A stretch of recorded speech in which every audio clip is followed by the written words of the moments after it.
अस्सलाम वालेकुम नाज़रीन, डॉक्टर दानिश रियल फोकस के साथ हाजिर है। दो बड़े गंदे खेल इस वक्त सामने आए हैं और वो यकीनन काबिल मज़म्मत हैं। एक तो सबसे पहले मैं आ जाऊँ आपको पंजाब में गवर्नमेंट कॉलेज ऑफ पंजाब में जो इमरान खान साहब ने आए वहाँ पर और एक बड़ी तादाद तालिब इल्मों के साथ उनका ख़िताब हुआ और इस ख़िताब में जहाँ इमरान खान साहब ने अपने सियासी मज़मून मकासद को हासिल किया, वहीं उन्होंने अमेरिका और फ़ौज के ख़िलाफ़ नारे लगवाए। और ये मैं पहले ही कह चुका हूँ कि ये एक ऐसा इक़दाम है जो बहुत ख़तरनाक है, इसलिए कि आपकी ये नई नस्ल है और इन्होंने आगे आकर पाकिस्तान की बागडोर संभालनी है। पाकिस्तान की अहम तरीन जगहों पर इन्हीं लोगों ने बैठना है। सिर्फ ज़ाहिर है गवर्नमेंट कॉलेज ऑफ पंजाब के ये लड़के, ये जो लोग हैं, जो तालिब इल्म हैं, वो सिर्फ नहीं बल्कि ज़ाहिर है पाकिस्तान भर में जो जामियात हैं, स्कूल हैं, कॉलेजेस हैं, उनके लोगों ने आना है। लेकिन इसका भी एक बहुत बड़ा हिस्सा है। आज आप अगर गवर्नमेंट कॉलेज ऑफ पंजाब में अपनी तकरीर में आप अपनी सियासी मकासद को हासिल करने के लिए तलबा के जहनों को पॉइजन्स करते हैं अमेरिका के ख़िलाफ़। अमेरिका आपका एलाई भी है, आपका एक दोस्त भी है, आपका साथी भी है, आपका इंटरनेशनली वो एक सुपर पावर है, उससे कोई बिगाड़ के नहीं रख सकता। हाँ, वो अपनी बात है कि अपने मफादात पे कोई सौदेबाजी भी नहीं कर सकता।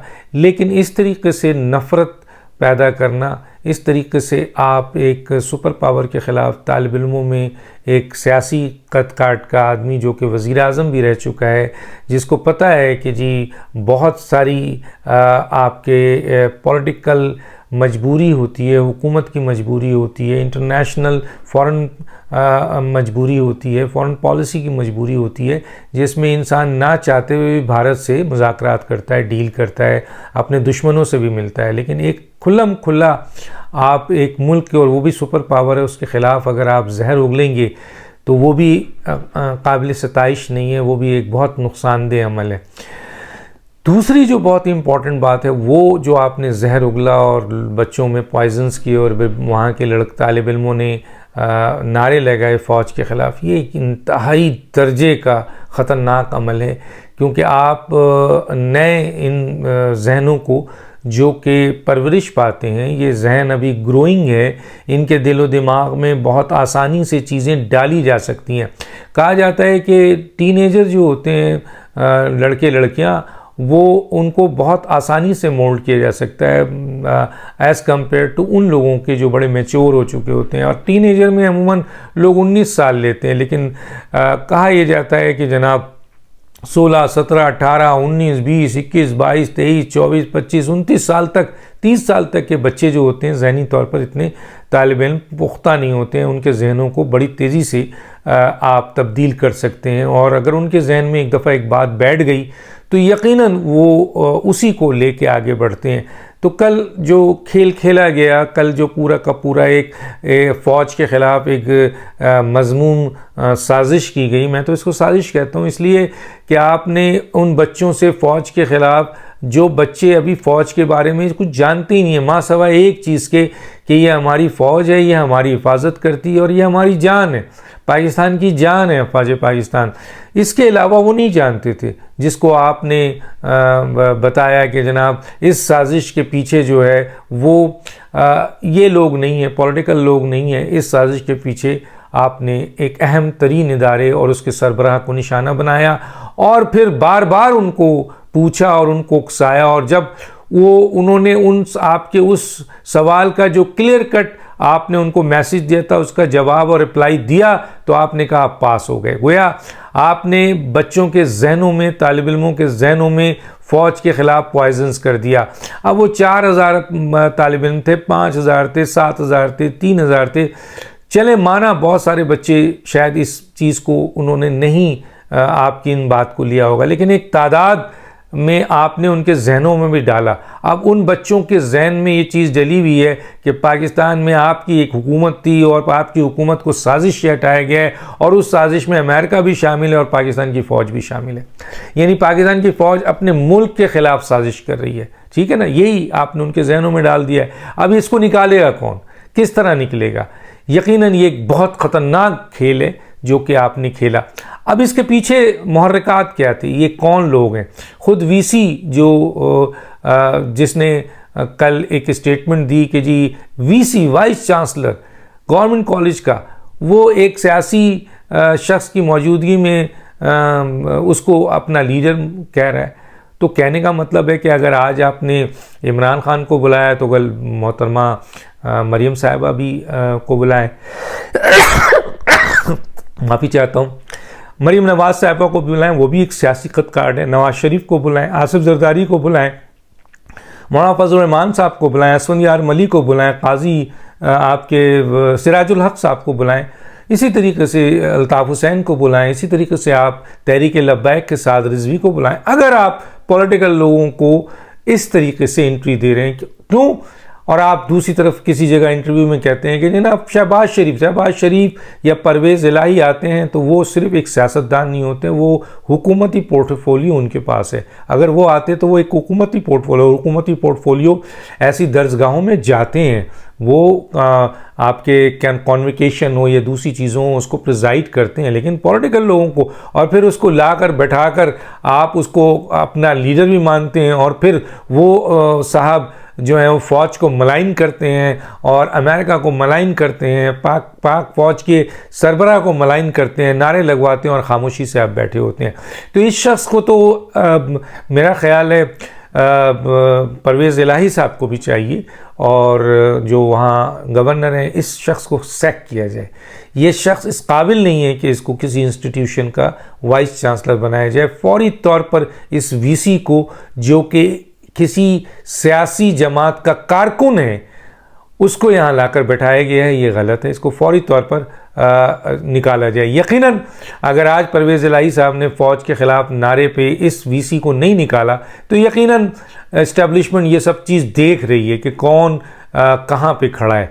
दूसरी तरफ खुद इस वीसी ने इस बात का इकरार किया कि पंजाब हुकूमत में जो IT डिपार्टमेंट है उसने ये सारी अरेंजमेंट की थी। अब IT डिपार्टमेंट किसके पास है? परवेज़ इलाही ने किसको IT का इंचार्ज बनाया? इस आदमी को जो कि वांटेड है, जिसकी ऑडियो लीक्स हुई है मोहतरमा बुशरा बीबी के साथ कि किस तरह से आपने प्रोपेगेंडा करना है, किस तरीके से लोगों के ख़िलाफ़ काम करना है, किस तरीके से गद्दार कहलवाना है, किस तरह से आपने गद्दारी का सर्टिफिकेट बांटना है, किस तरीके से आपके अंदर जो IT के लोग हैं उनको इस्तेमाल करना है, उसको IT का इंचार्ज बना दिया गया। और मैंने सुना है कि तकरीबन कोई 4-5 अरब रुपए उनके पास मौजूद है। बताइए, वहाँ से डॉक्टर अरसलान जो कि PTI का एक कारकुन है और वो कारकुन है जो वांटेड है, जिसने फ़ौज के ख़िलाफ़ भी मुहिम चलाई है, जिसने सियासतदानों के ख़िलाफ़ भी मुहिम चलाई है, मीडिया पर्सन के ख़िलाफ़ भी मुहिम चलाई है, अमेरिका के ख़िलाफ़ भी मुहिम चलाई है, पाकिस्तान के ख़िलाफ़ मुहिम चलाई है, पाकिस्तान के सिपह सालार के ख़िलाफ़ मुहिम चलाई है। ये वो शख्स है जो बराह रास्त इमरान खान और बुशरा बीबी के कॉन्टेक्ट में, जिनकी ऑडियो ऑलरेडी लीक हुई है। पंजाब में उसको मिनिस्टर बनाया जाता है, उसके नीचे 4 अरब 5 अरब रुपए दिए जाते हैं और यही वो शख्स है जिसने ये सारा कुछ काम किया और ये सारा अरेंज किया था। प्री प्लान तलबा के जहनों को पॉइजन्स करने में वीसी का और इस शख्स का डॉक्टर अरसलान कहलाता है। डॉक्टर, आई डोंट नो क्या है वो, डॉक्टर भी है नहीं है, बहरहाल तो ये वो शख्स है जो रिप्रेजेंटेटिव है। तो इस यकीनन हुकूमत को, परवेज़ इलाही को भी ये देखना पड़ेगा कि उसके जो बाजू के नीचे कौन लोग बैठे हुए हैं जो कल आने वाले वक्त में ख़ुद इनके लिए भी मसाइल ना पैदा कर दें, और जो मत पैदा कर दिया गया है। ज़ाहिर है ये एक बहुत ख़तरनाक अमल हुआ है और इस पर फ़ौज खामोश नहीं रहेगी। याद रखिएगा, जब नौजवानों के आपके तालिब इल्मों को जामियात में, कॉलेजों में, स्कूलों में जाकर इमरान खान साहब फ़ौज के ख़िलाफ़ भड़काएंगे, उनके सिपहसालार के ख़िलाफ़ भड़काएंगे, अफ़वाज पाकिस्तान इदारे के ख़िलाफ़ भड़काएंगे, तो फ़ौज कैसे खामोश होगी? इसका तदारुक होगा और परवेज़ इलाही को चाहिए कि पहली फ़ुर्सत में वीसी को बरतरफ करे। और आप नहीं करेंगे तो कुछ दिनों बाद ये हुकूमत चेंज होनी है, फिर वीसी का कलाकमा होना है और उसकी गिरफ्त भी होनी है, डॉक्टर अरसलान की भी गिरफ्त होनी है। दूसरी तरफ आइए कि ये ऑडियो लीक्स किसने किया है? क्या आप समझते हैं कि ये कोई इंटरनेशनल एजेंसी ने कर दिया है, या आप ये समझते हैं कि जी ये कोई बहुत एजेंसीज़ का काम है, या आपकी एजेंसी ने किया है?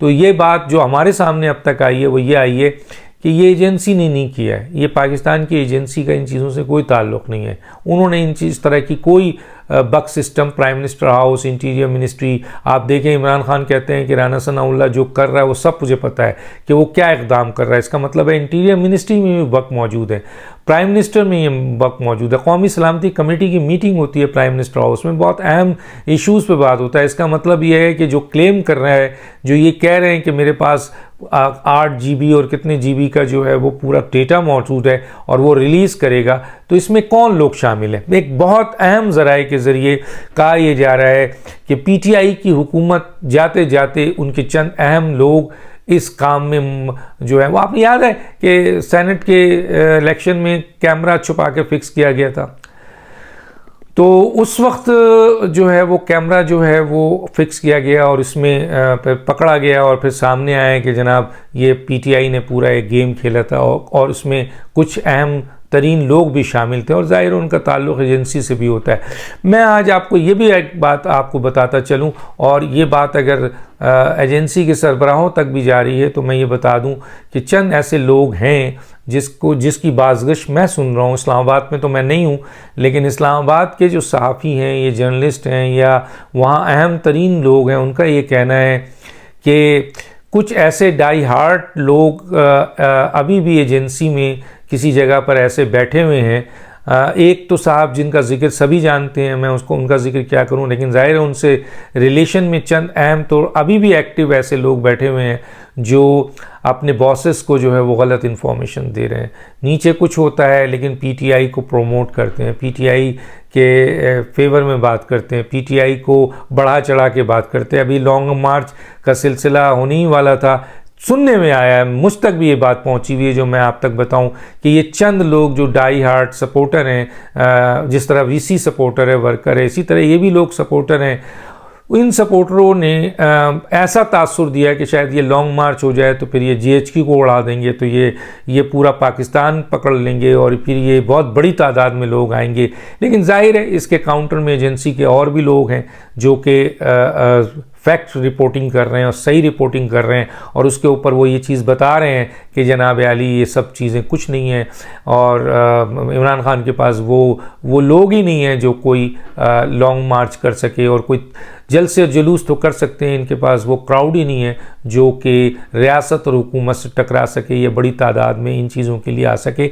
और 2013 में जब पूरी की पूरी एजेंसी का सरबराह एक और पूरी की पूरी एक इमरान खान को सपोर्ट थी, तो उस वक्त भी इमरान खान के इस्लामाबाद के जो उनका जब वो आपका उन्होंने 126 दिन धरना दिया था, उस वक्त भी वहाँ पर तकरीबन चंद हज़ार लोग आए थे, जबकि पूरा एजेंसी की सरबराह जिसके बारे में जिसका नाम भी मौजूद है, मैं लेना नहीं चाहता, वो सपोर्ट कर रहे थे, आउट ऑफ वे जाके सपोर्ट कर रहे थे। और पाकिस्तान अवामी तहरीक के लोगों को मोबिलाइज़ किया जो 70-60 हज़ार के करीब उनका इंटेक्ट है। वो अगर कॉल देते हैं जनाब तायुल कादरी तो 60, 70, 50 तो हर सूरत में आता है। चुनांचे वो आया और उसी ने इनकी कुर्सियाँ भरी, उसी ने इनकी हिफाजत की, वरना PTI के लोग तो भाग गए थे ही नहीं। रात को आते थे, नाच गाना होता था, उसमें बैठते थे, फिर सुबह खाली होता था उनका, वो पैट के लोग उसके इर्द गिर्द बैठे हुए होते थे। तो चुनांचे उस वक्त भी नहीं था, तो इस वक्त भी रिपोर्टिंग यही है कि इमरान खान के पास जो क्राउड है या जो लोग हैं वो जलसे और जुलूस में आ जाते हैं, नाच गाना होता है, सब कुछ होता है, देखने आते हैं, लेकिन उसमें से 50% ऐसे लोग होते हैं जो PTI से ताल्लुक़ नहीं रखते हैं। लेकिन कुछ ऐसे डाई हार्ड्स भी हैं जो कि इन जलसे और जुलूस को इतना बढ़ा चढ़ा के पेश कर रहे हैं अपने बॉसेस को कि जैसे बहुत बड़ा जो है वो क्राउड निकलेगा और पूरा का पूरा इस्लामाबाद टेकअप कर लेगा। और इस तरह से जाहिर है वो ये रिपोर्टिंग करके अपने बॉसेस को इम्प्रेशन देते हैं कि सर कि इस तरह की खान की जो है वो फॉलोइंग है। हालांकि दूसरी तरफ और हमारी अपनी भी रिपोर्ट है कि ऐसे लोग नहीं मौजूद हैं। हम पॉलिटिकली लोगों को देखते रहे, आज से नहीं बहुत अरसे से देखते रहे। तो कहने का मतलब ये है कि डाई हार्ट इस किस्म के चंद लोग अगर कोई रिपोर्टिंग करते हैं तो उनके बॉसेस का काम है कि वो दूसरे और तीसरे चौथे आदमी से भी उसकी कंफर्मेशन ले लें, सिर्फ अपने मुल्क की बेहतरी के लिए। सिर्फ एक शख्स के ऊपर या के रिपोर्ट के ऊपर आगे फैसला ना करें। ये इस्लामाबाद के चंद अहम तरीन जर्नलिस्ट और ऑब्जर्वर का ख्याल है जो मैंने यहाँ कोट किया। और ये जो कुछ भी हुआ है ऑडियो का, इसका ताल्लुक़ जो है वो बहुत ज़्यादा शक किया जा रहा है कि इसका ताल्लुक़ पीटीआई हुकूमत से है, जिन्होंने पूरा प्लान किया है, जिनके पास ये मवाद मौजूद है और अब ये कह रहे हैं कि हम ये डेटा ख़रीदेंगे। हालांकि ये डेटा इन्हीं के पास है और इन्होंने इसके ऊपर 24,000 ट्रोलर और कई अरब रुपए खर्च किया है पाकिस्तान की हुकूमत का, पाकिस्तान की आवाम के टैक्सेस का। तो ये अंडर इंक्वायरी हैं, याद रखिएगा। डॉक्टर दानिश को याद दीजिए। अल्लाह हाफिज़।